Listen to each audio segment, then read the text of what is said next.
If you're happy and you know it, clap your hands.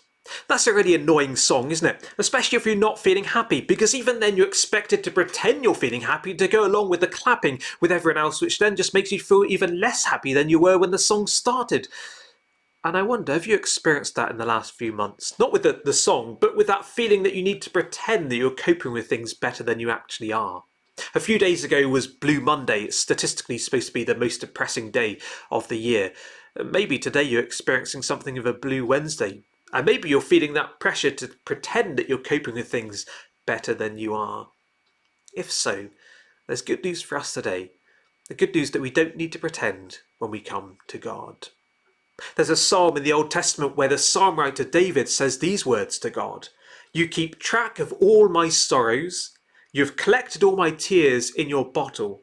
You've recorded each one in your book."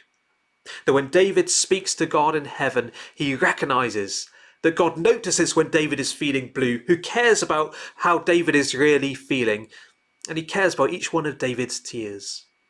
And so too, the same can be true for us today, that we can know a God in heaven who cares about how we're really feeling, and a God in heaven who understands the tears of this world, because he came down and experienced the tears of this world.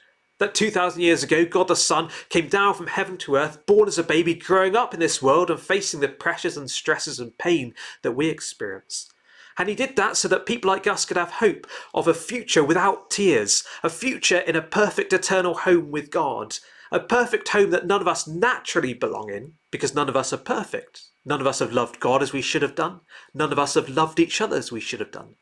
But this perfect Son of God died on the cross in the place of imperfect people like us, so that as we believe in him, we can be welcomed into the family of God now, and welcomed into that perfect home with him, free of tears in the future.